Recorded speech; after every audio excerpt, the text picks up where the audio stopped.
United States submarine base at Key West, Florida. A dispatch that quoted President Truman's press secretary, Charles Ross, as saying that President Truman has no knowledge of any secret project by this government that would give substance to the existence of such objects.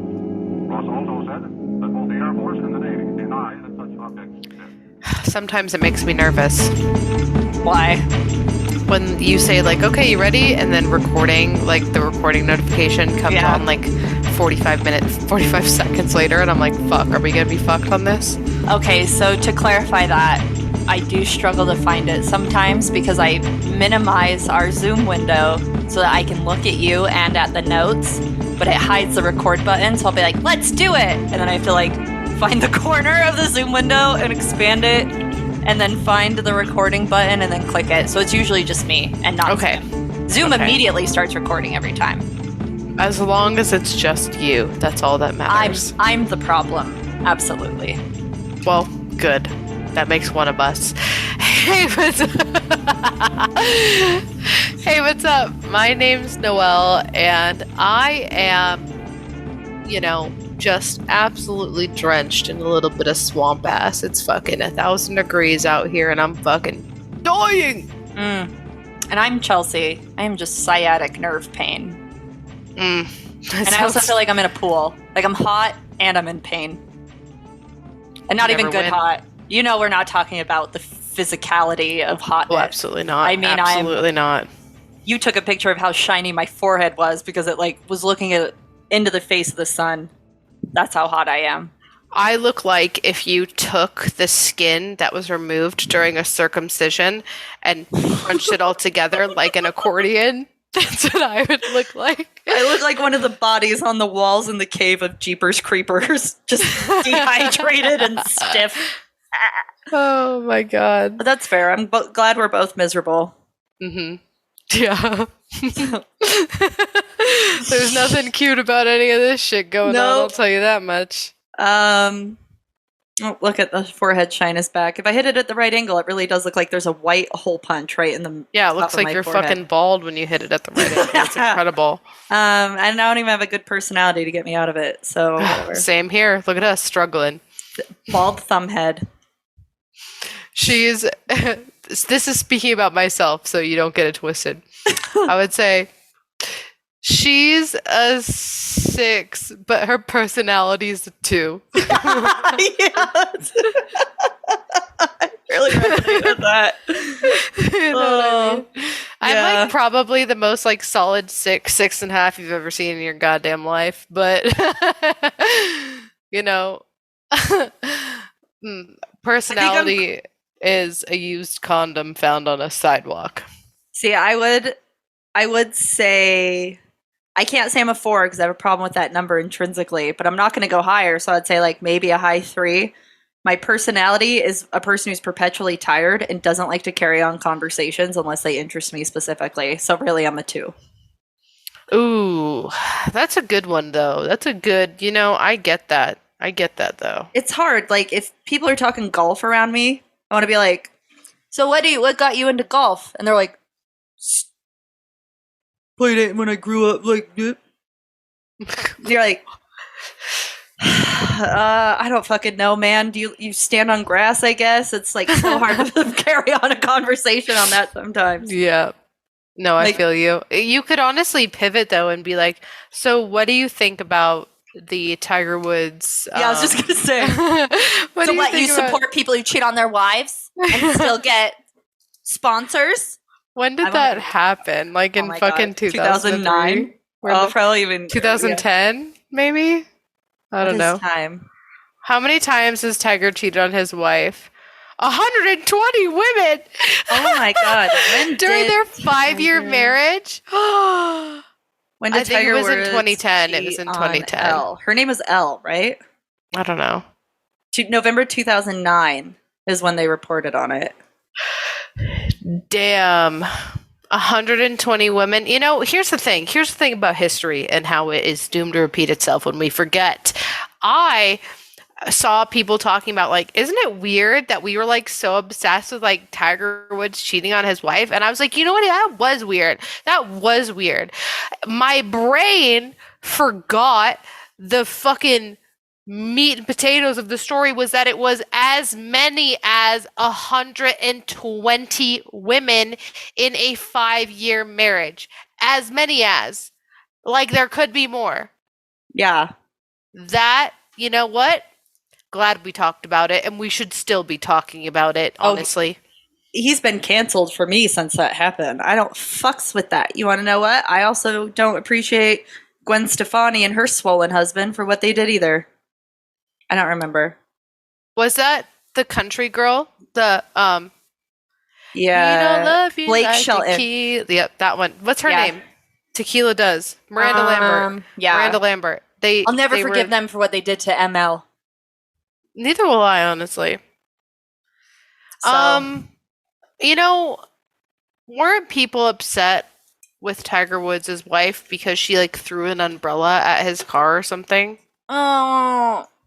She should have beat him bloody. Abuse. Dude, right? My mom always told me that if you find out a boy cheats on you, you have to like wait until they're sleeping and then you super glue their weenie to their tummy. And then you put like porn or something on so they wake up and, you know, get excited and then just rip themselves apart. That's what you do. That is very smart. I also like the idea of supergluing their hand to their non-erect PP. That would be another fun one. Or their butt cheeks together. You know what I mean? The sky's the limit. And be creative. That's what I'd say. Put a little dab of glue up each nostril and give it a good pinch. Oh yeah, you know these motherfuckers are breathing out their nose or out their mouth though. So maybe do like a lip. Maybe do like a lip together. Yeah. Honestly, I the only thing that I'm disappointed about with the umbrella thing is that she didn't manage to pierce him through his cold, dead heart. That's what I'm saying, honestly. So that's all I have to say about that. What do you have to say about this episode? Got away from me a little bit. Good. Because we were originally going to talk about bilocation, and which is a phenomenon where people can appear in two locations at the same time. What we ended up finding, and this can still be an option for the future, but what we ended up finding is it's a really tied into sainthood and people who have been recognized in the Catholic Church, and we don't feel like talking about the Catholic Church today. No. So what ended up popping up was the names of people who had just weird time. And being in weird times right now, I do think that this is particularly on topic. So today we're talking about time. Okay. Pretty broad stroke there. Yeah. But very broad stroke. I'd love to see what you have to say. Well, let's start. Let's jump right in. I'm going to say Vasily because I want to put like the little Italian flair on it, even though this man was from Romania. Oh, okay. I don't know how to pronounce names because I'm stupid. Mm-hmm. So Vasily Gorgos was born in Romania in the late 1920s and made his living as a cattle salesman. Due to the nature of his work, Gorgos traveled pretty extensively to make a living in his trade.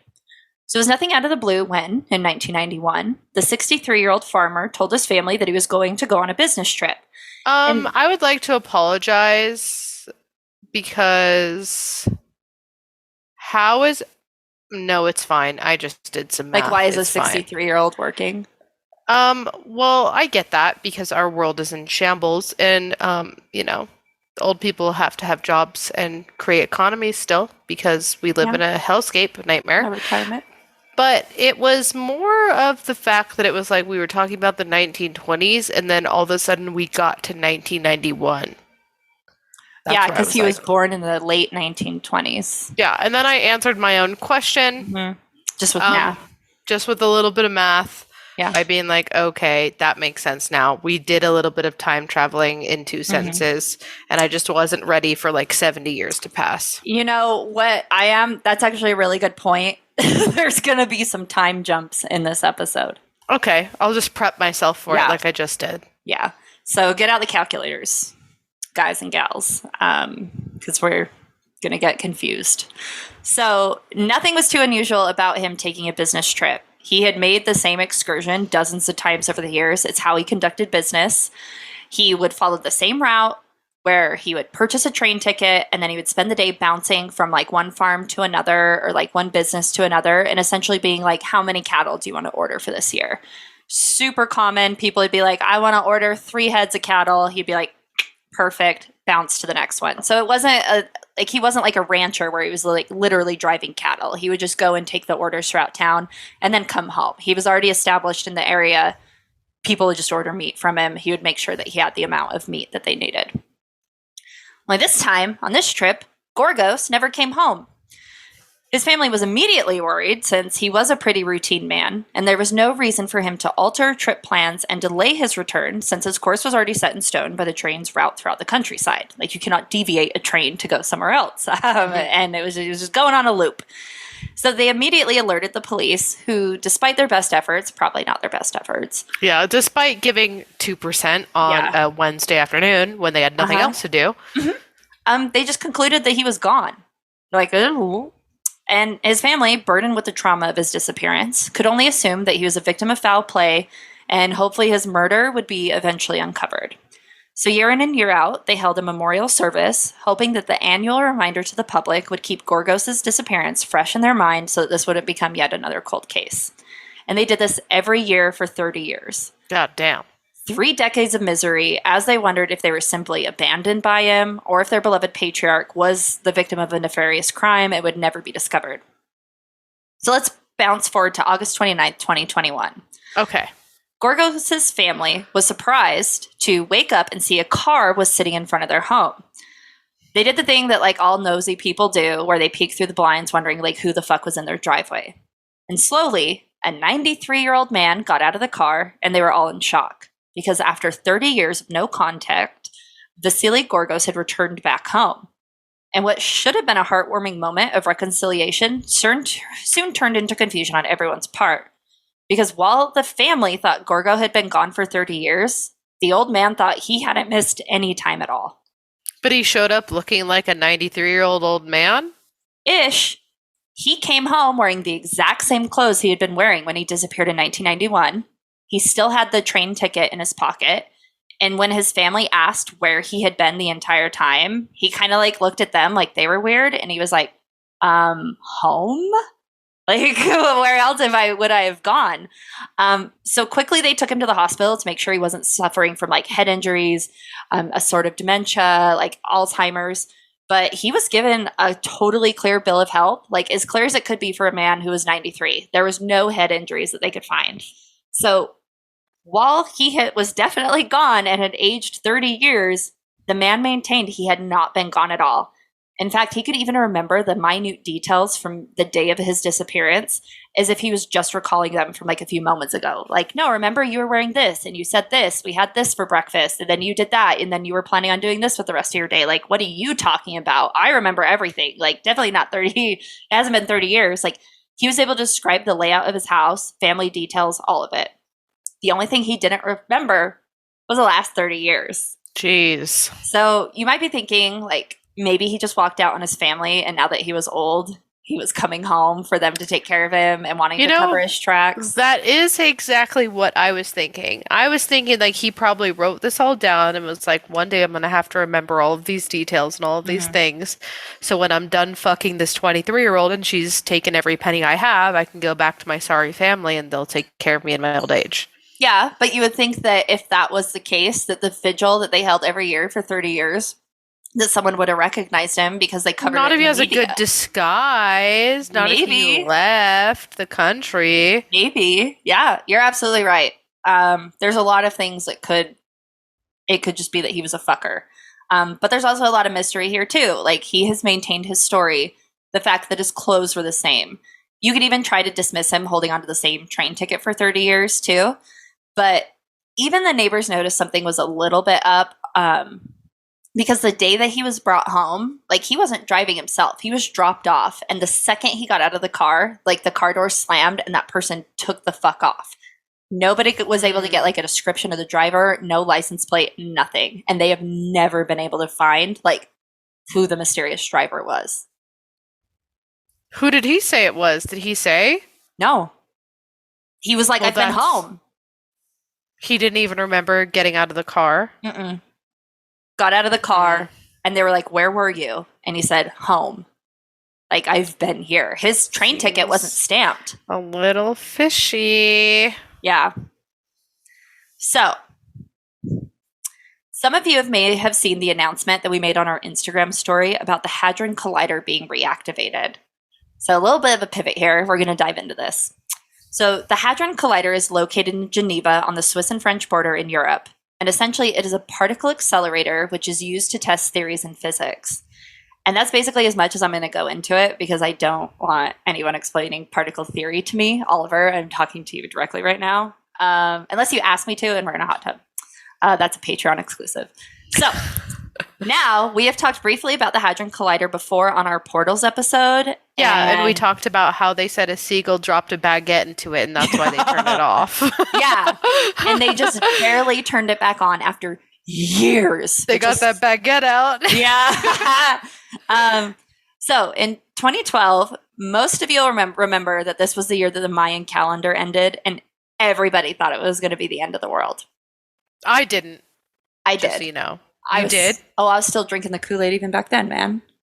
I was like, Damn. well, there was the logical part of my brain that was like, it's a circular calendar and it doesn't go off of like Gregorian time like we do. So it technically would have already ended then if it was. Or I was like, but a circular calendar doesn't end. That was like the logical part. But I distinctly remember driving around in my Plymouth Neon, going to the comic store and then just kind of like cruising around town and listening to Foreplay by Kansas, like it's been such a long time, really good. That song over and over again. I was like, it's the end of the world. And then I went home and went to bed. And then I woke up and everything was fine. Or was it, Noelle? And then how did you feel about that? How did you feel after the world didn't end? Did you feel disappointed? And wouldn't you? Yeah. So, but there's also something really interesting that happened in 2012 because theorized end of the world. It was also the year that the collider discovered the Higgs boson particle, which is also known as the, quote, God particle, which was infamously described by Stephen Hawking as having the power to destroy the universe as we know it. This little guy is something that doesn't spin, has no electrical charge, and no strong force of interaction. So, like, when you think of, like, oh, H2O, it's like two of these bond together, and we know how many, like, things it has because it has electrons. This doesn't have those similar characteristics, so it just doesn't make sense to how we understand particle physics to operate. It's the opposite of a midichlorian. Okay. So, according to BusinessInsider.com, quote, the media calls the Higgs boson, I know I'm saying it wrong and I don't know how to stop, so I'm just going to call it the Higgs. It's okay. Public school. Yeah, so the media calls the Higgs the God particle because according to the theory laid out by Scottish physicist Peter Higgs and others in 1964, it's the physical proof of an invisible, universal-wide field that gave mass to all matter right after the Big Bang, forcing particles to coalesce into stars, planets, and everything else. No Higgs is no mass, no you, no me, or anything else.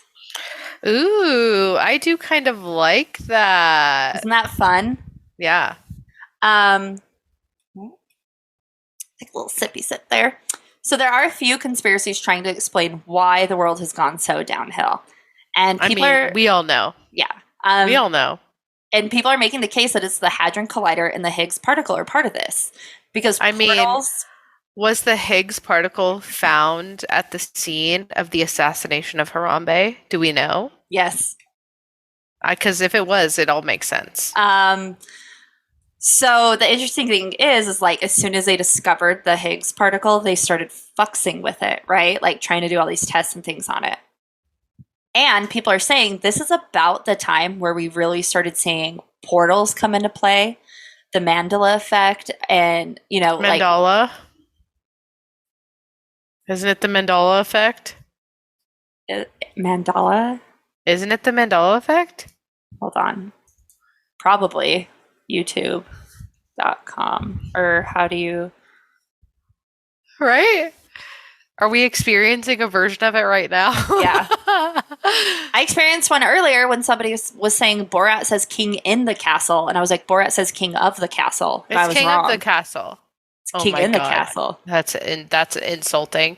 No, it's after Nelson Mandela, so it is Mandela. Did I say it right? I don't think you did. Mandala? Did I say mandala? Isn't that the game where you have the rocks and you go boop, boop, boop, boop?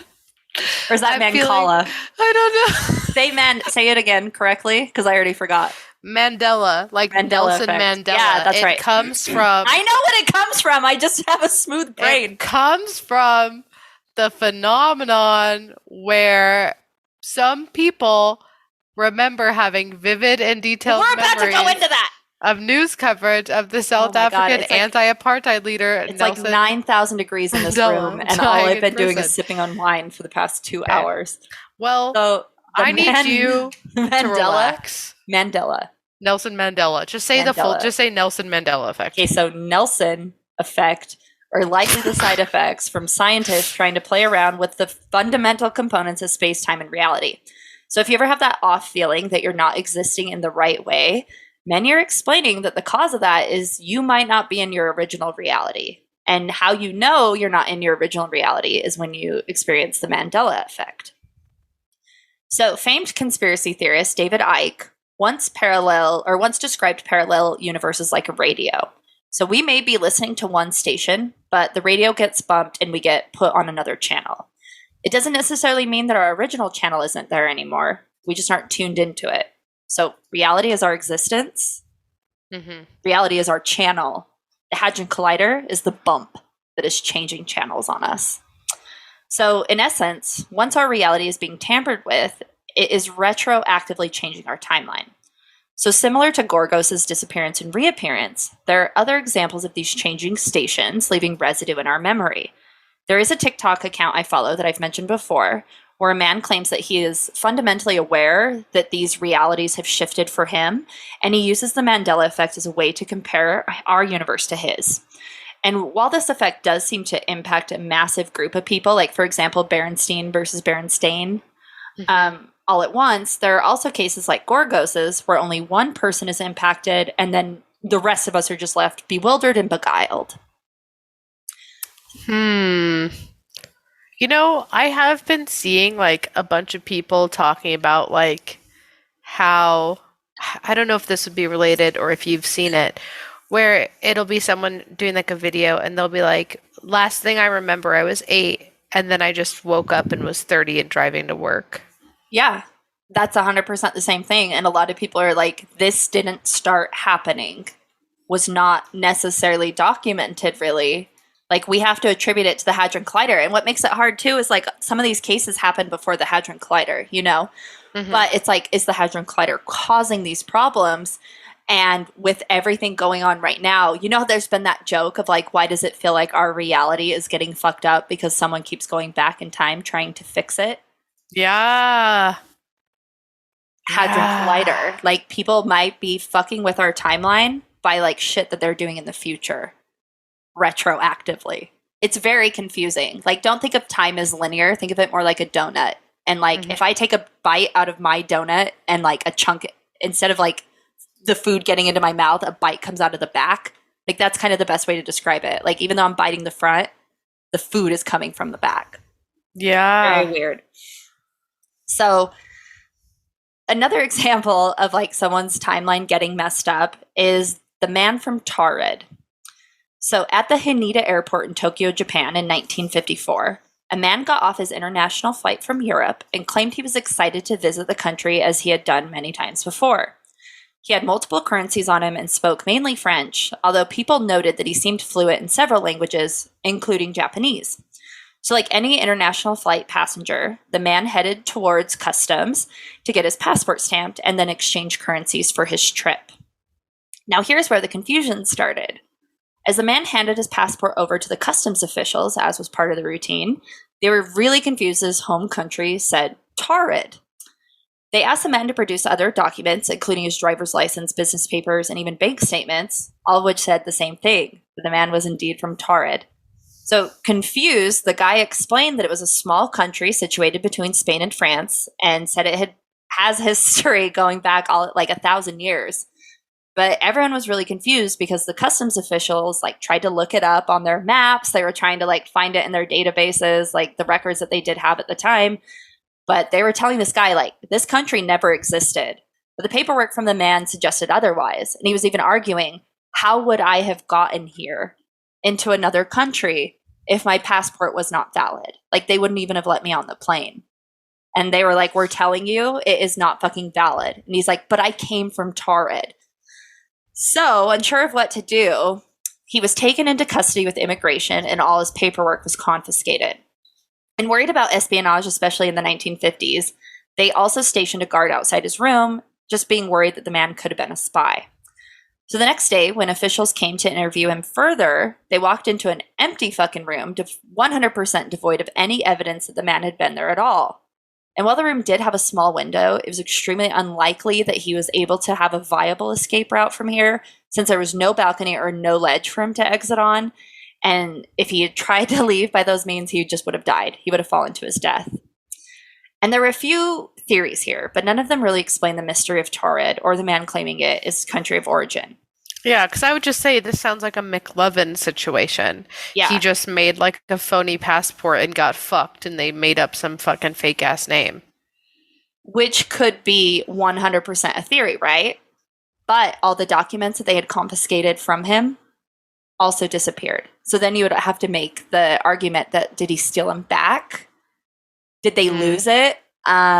Like everything just going up and vanishing, like, and there being no evidence of him in the room is what makes it super suspect. Especially if he had like managed to escape out the window, there should have been some means of escape. Like if he had tied bed sheets to the, to the bed frame and climbed out that way, that would have been evident, right? But there's no equipment like attached anywhere in the room that would have helped him get out, or at least they didn't find any, and he couldn't have jumped. It was like way too high. I think it was like the 5th story of the building.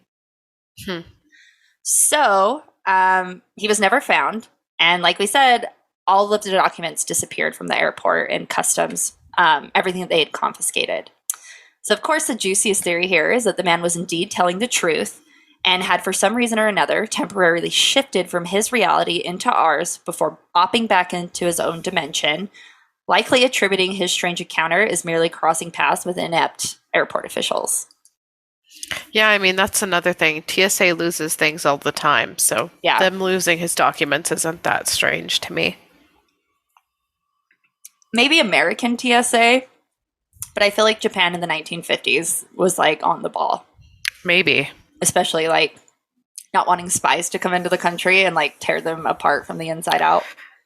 True, yeah, I guess. Things have changed. Now we just yell at people to take their shoes off. Yeah. Like, take your hoodie off too. There's all those like TikToks where people are like showing like acting like TSA, but they're literally just foaming at the mouth, screaming and like losing it. Oh my god, that is literally it. Like even if I'm like fully prepared, like TSA finds something to yell at me about. It's like a very toxic relationship. Yeah, I know, and I'd like to see all the things that they've actually stopped or prevented from happening. Peace and love. They have it. So let's talk about 2012 again and the strange events of the Woolwich Foot Tunnel. So this tunnel has been a fixture of East London since the early 1900s. It provides residents with walking access beneath the Thames River? Thames? Thames? My God. It's TH, I'd say Thames. Yeah. And it also looks like what nightmares are made of. Like it's just like I think it looks kind of cool. It's like a yellow lit underground tunnel that you would like have to go through in Resident Evil. It's like where Blade fought vampires, you know? Yeah, that's exactly what it is. It also, this might be my public school showing once again, but kind of incredible that when they build, subways and shit and tunnels underneath water.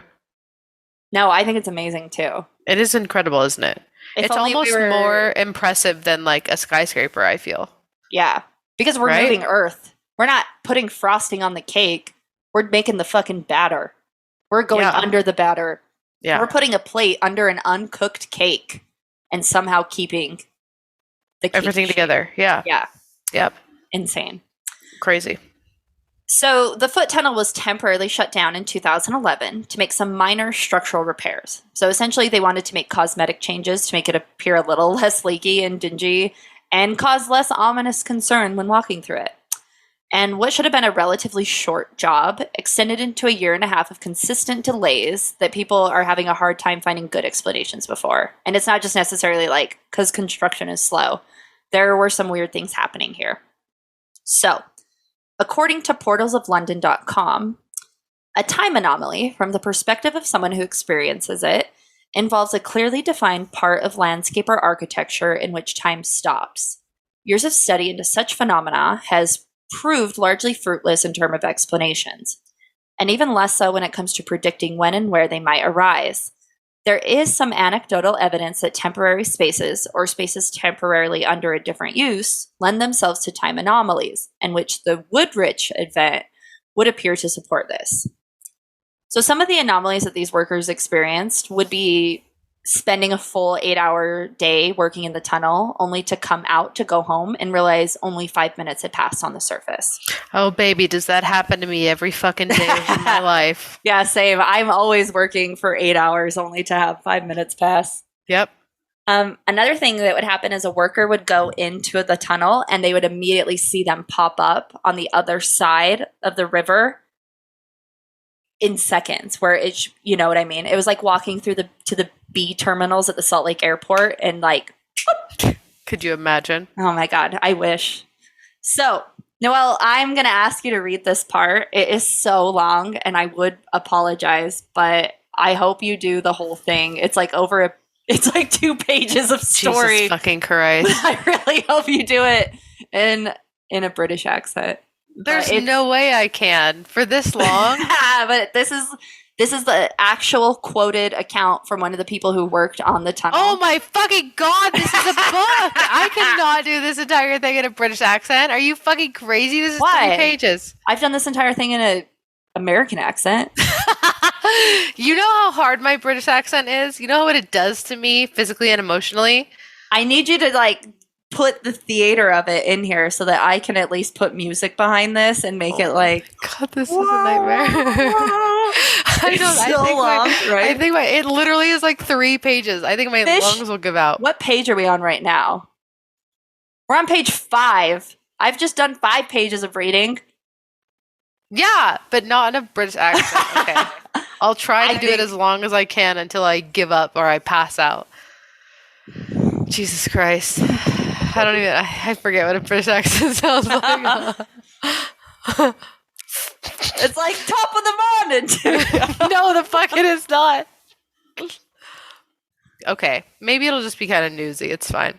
Yeah. The shape that you're making with your mouth before you say anything is wrong. I just feel like you look like you're talking Popeye. It's a little Popeye. You do it to the side, right? You look like you're talking like you have a stroke, and like after your face went numb, like why did your mouth immediately go all the way to the side of your head? Like because that's what you're supposed to. Yeah, exactly. See, you just sounded British right there. You did it. You immediately sounded British. It's like an intercontinental, like early 1900s American accent. Like in the games, watch the races, eh? It's gonna be what it is. Okay.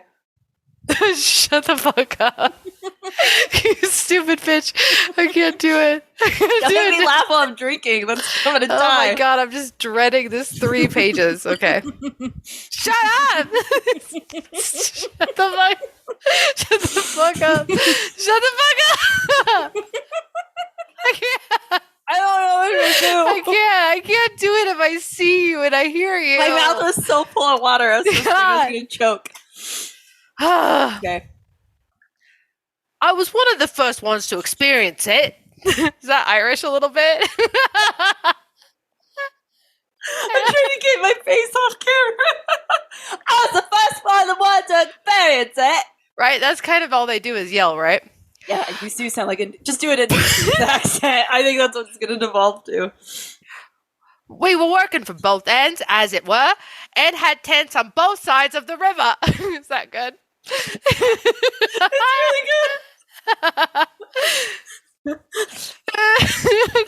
I can't. Okay, it's fine. That's 2 sentences in. I just need to think back to like, it's Tuesday, isn't it? Yeah, just talk like Billy Butcher on The Boys.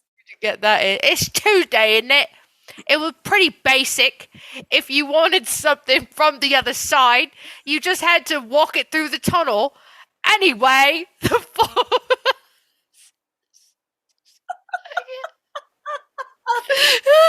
Shut up! Okay, I have to mute myself because I'm dying of. Anyway, no. I don't like when you mute yourself. It's like you're not here. I can't. I'm like doing one of those laughs where I'm like, cough. The wheeze. Okay, hold on. Let me get back into the Billy Butcher. Okay.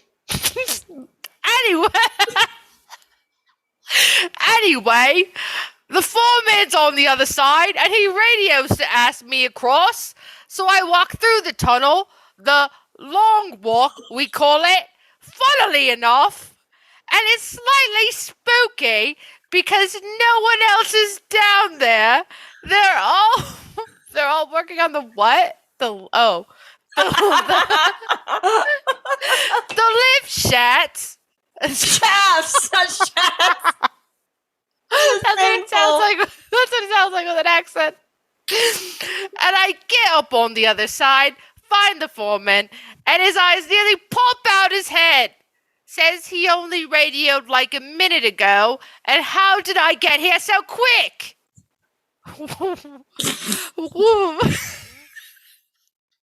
Whoa, what is that? Whoa. I don't know how to say wouldn't. This is sad because it's like an ominous and scary story, and it's just been turned into right, because you can't like say vowels a lot, so you just gotta be like, wouldn't. Yeah. Wouldn't. Wouldn't take my word for it. I'd walked. Reckoned I had a buggy down there, so God, what the fuck? So fucking British for no reason. I had a buggy down there or something. It was some kind of prank. God, we're not even at the fucking first page. But I stand my ground, and he starts to see I'm not lying. Anyway, he forgets what he called me there for. What the fuck is this story? Oh my God.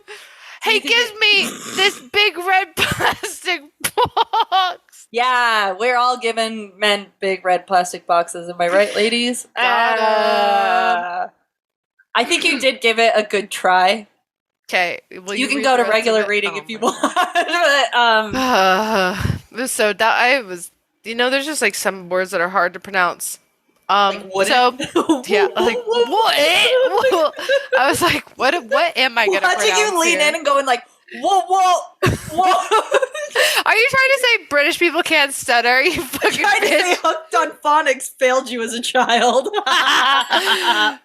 Oh, fucking shit. Okay.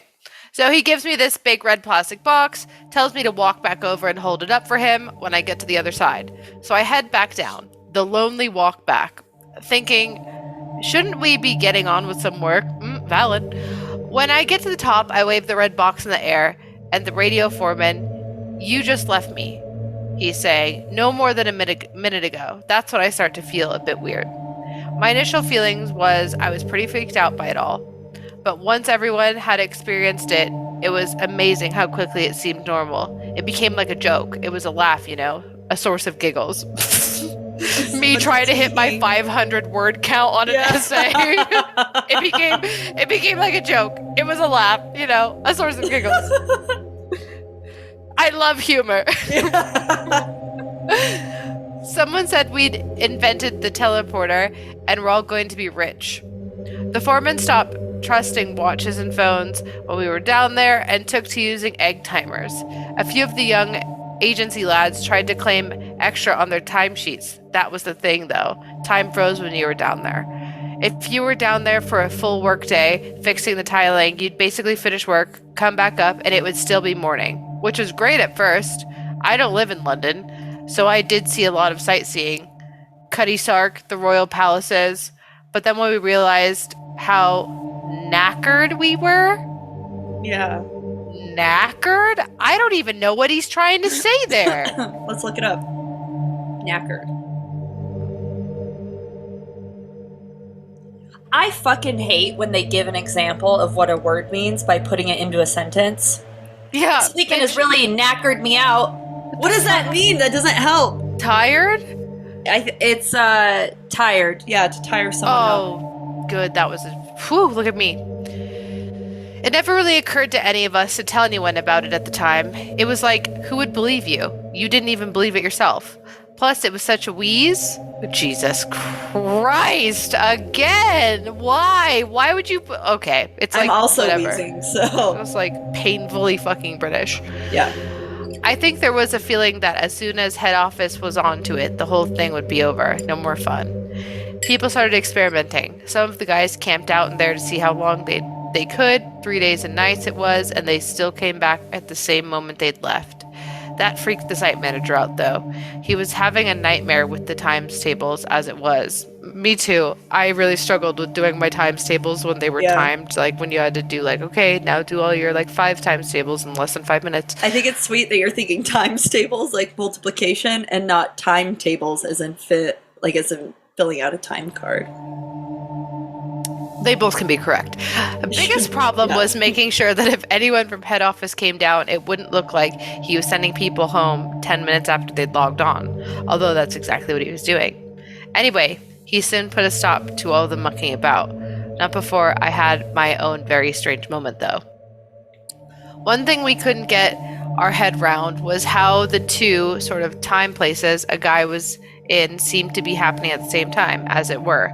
Like, I see you emerge across the river in no time at all, but there's also a you who reckons he's spending 4 hours in the tunnel. So, Peter. Yeah, just say Peter. Peter, Pata.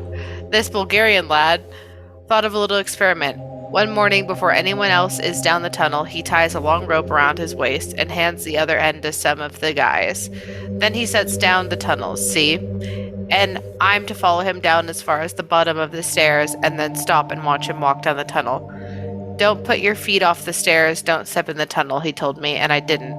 So I'm watching him, and he's got something in his pocket, a secret signal for when he's across the river, when he gets to the surface. When the others see he's surfaced, they're supposed to shout down at me and pull on the rope. Anyway, I'm kneeling down and craning my head down so I can watch Peter walk around the curve. The tunnel bends in an inverted bow underground pole. And he laughs and waves at me for a minute, then gets bored, keeps walking. And he's just about to round the curve out of sight. It hasn't been long, just a minute or so. Around the same time I took us to walk down the steps, and I feel the rope around me tighten. Then I hear the lads up top. He's across, waving a red flag. The thing is, Peter hears it too. And he stops, turns round, and he's looking at me. His hand slowly reaches into his big jacket pocket, and he pulls out the edge of his large red flag. For a moment, I grin. I reckon they're all having me on. But it's the look on his face. That's what still haunts me. Nobody's that good of an actor. His face, and he was a big man, mind you, fearless. Our Peter was a big character, always at the center of things, always with a big smile. Never saw him take anything too serious in all our days till then. But I don't know how to describe it. It was just fear. Just plain fear on his face. And he's looking right at me, and I know what he's thinking. I know what he's trying to figure out. Do I keep going, or do I come back? He takes one step towards me, then stops. I don't know how long we looked at each other like that, neither of us talking.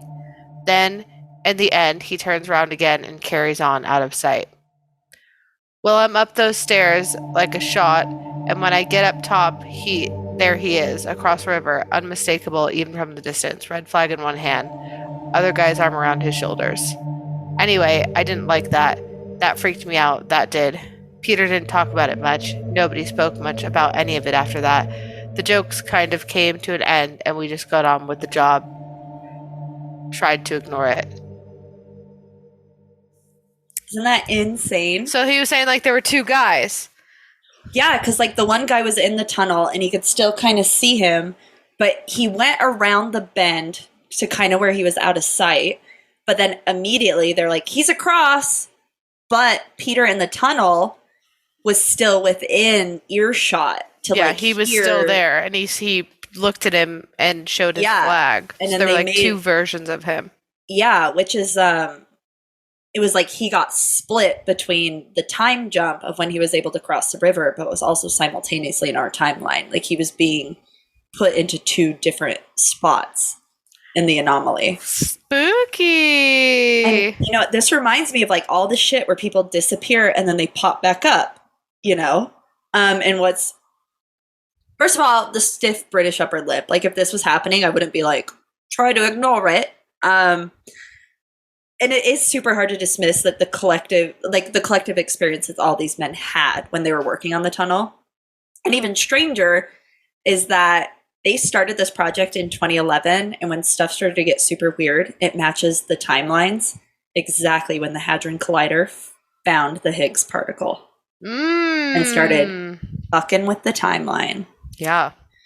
So this is definitely whoa. I didn't like that. Whoa. Speaking of time jumping, I was going to say this is definitely more serious than the Bernstein or Bernstein Bears situation, or whether it's like GIF or GIF or whatever the fuck.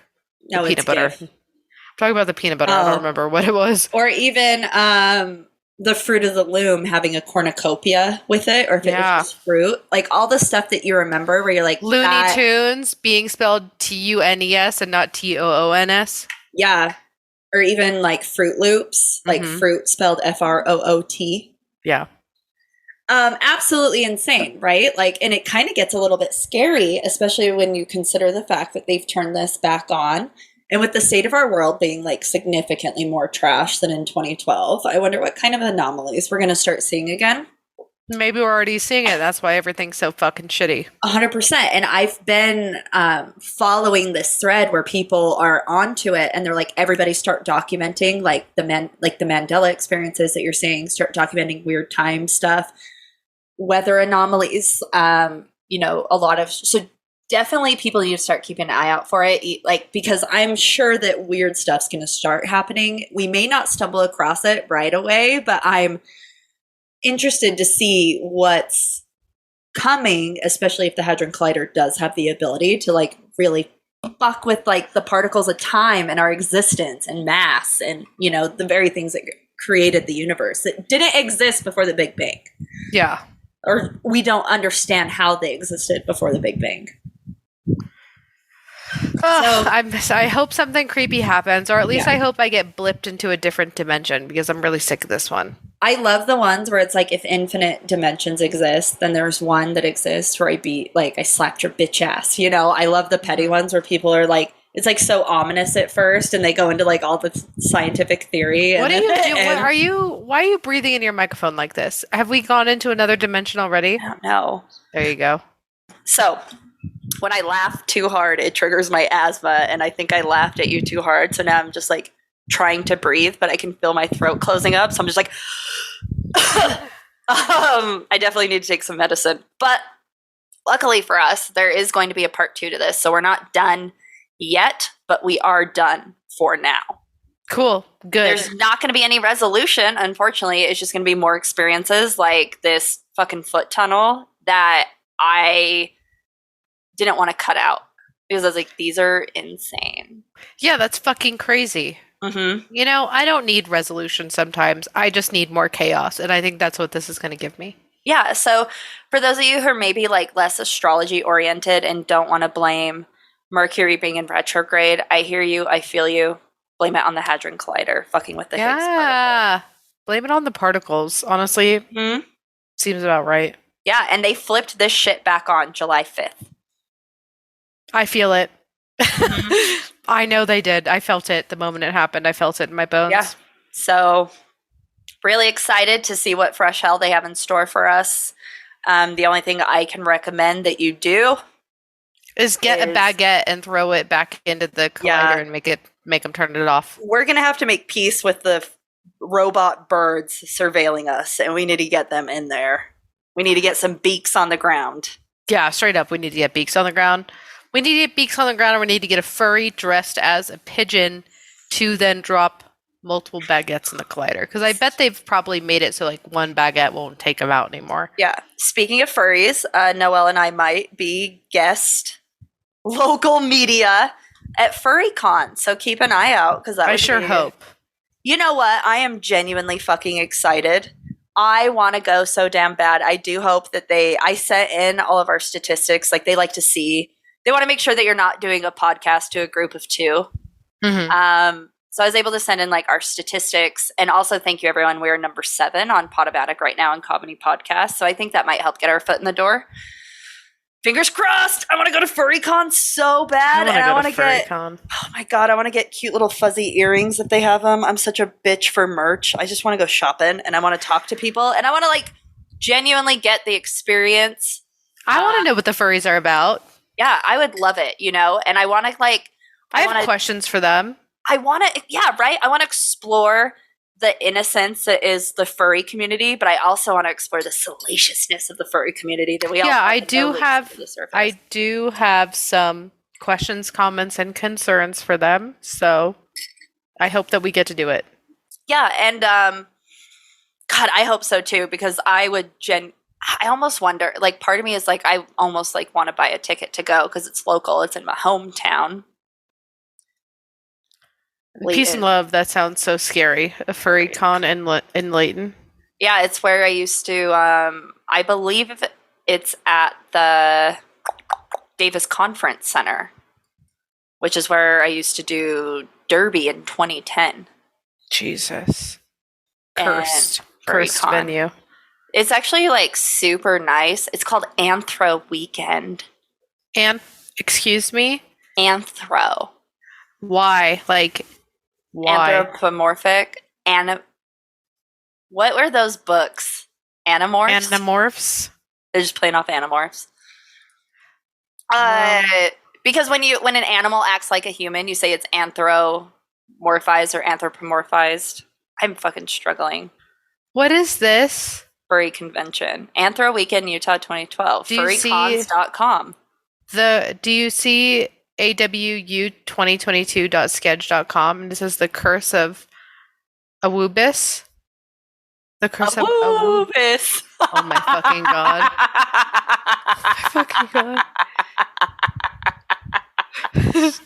That's fucking cute.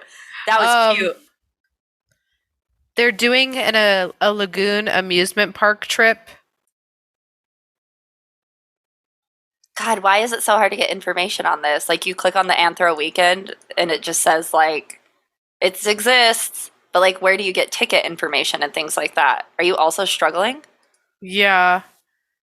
I'm going to anthroweekendutah.org. We have to go to the furry sexuality and your mental health Q&A adults only. That's what I'm saying. I want to fucking go so And then there's a dance bad. at 9 p.m. From 9 to 1 in the morning, baby. Party. So a basic pack. Furry self-defense? Okay, hear me out. Some of they're like almost sold out. Their cheapest basic ticket is $60, which is all 3 days. If we don't get in, I think we should go. I think we should skip the avocado toast and treat ourselves to a weekend. It's actually next weekend. Oh, I think it's July 15th through 17th. Yeah, it is. We can get day passes at the door of the convention. It's $30 for a single day, $50 for a 2-day, and $15 for Sunday only. I guess the basic pass gives you all 3. Does that matter? The best day is definitely Saturday. No, it's Friday. Friday has the furry sexuality and your mental health. What time is that panel at? 8 p.m. We gotta go. But then furry self-defense is July 16th, so Saturday at 9:30 a.m. And then also followed by the 11 a.m. panel, What Being a Furry Influencer is Like. And then also one called Service Dogs 101, The Do's, Don'ts, and Disasters, which I don't think is about actual service dogs. I wasn't expecting that. Do you know what I'm saying? And then also My Little Pony toys throughout the years, which also is very interesting to me. Anyway, we just need to get on so we can get in. I just texted the person who asked me. They said, "What are the downloader subscriber stats for your podcast?" Trying to get message for the FurCon promoter and asked if press passes are available. I almost am tempted to just get a Friday pass and then give it away if we end up getting a press pass, because I'm so scared these are going to sell out and I want to go to the furry sexuality class. And I have that microphone. We can ask people if it's all right if we record. Oh my God, this is so fucking right up our alley. I know it. We got to make it happen. Okay. I'm down to do Friday as well. Okay. I'm filling out the little, especially at 8 p.m. That is so easy. But I wonder if we have to go to the door to buy those, because when you go to choose something, you can do the basic level of 65. Oh, yeah. We just have to go to the door and buy them. Yeah, let's do it. If you come here, that was stupid. I don't live in Salt Lake anymore. I was going to say, if you come here, I'll drive. I will meet you there. Yeah, see you there. Because you would have to come all the way here, and then we'd have to go all the way back. Yeah. Well, I'm still hoping for the 3-day press pass so we can really be immersed. Yeah, I need to find my little microphone that I bought for Comic-Con so that we can like plug in and record and just interview. Oh my God, that would be so much fucking fun. Well, I'm manifesting that it happens. Me too. So. Speaking of other things that can happen, you can find the link tree in all of our bios. I'm at Noel Fane. That's at Sithlard. Chelsea is Sithlard. I just keep calling you that every time. I can't get over it. And we are at Go to Hell Podcast on all social media platforms. In the link tree in our bios, you can find a link to support your right to choose and pro-choice organizations and options. You can also find a link to our merch site where you can get a bunch of cool merch, including our Protect Trans Kids shirt, where 100% of proceeds are donated. You can also find a link to Kelly Holloran or at Wildwood Owl on Etsy, her stickers and art, and maybe potentially still bandanas of ours, and maybe potentially still pins of ours, just her cool shit. Mm-hmm. You can also find a link to our private Discord server, our Facebook group, our Twitter profile, and I don't know why you'd need it, but our Spotify and Apple Play links. But most importantly, you can find a link to our Patreon, where $1 gets you in and you get new episodes every week. You sign an NDA, so don't talk about anything you hear on there, okay? Capiche? Capiche. And now more than ever, also honestly every single day, especially now that the particles have ruined our future and lives and everything is miserable, hail Satan. Hail that bird that dropped the baguette into the Hadron Collider a few years ago. Yeah, also hail that bird for sure.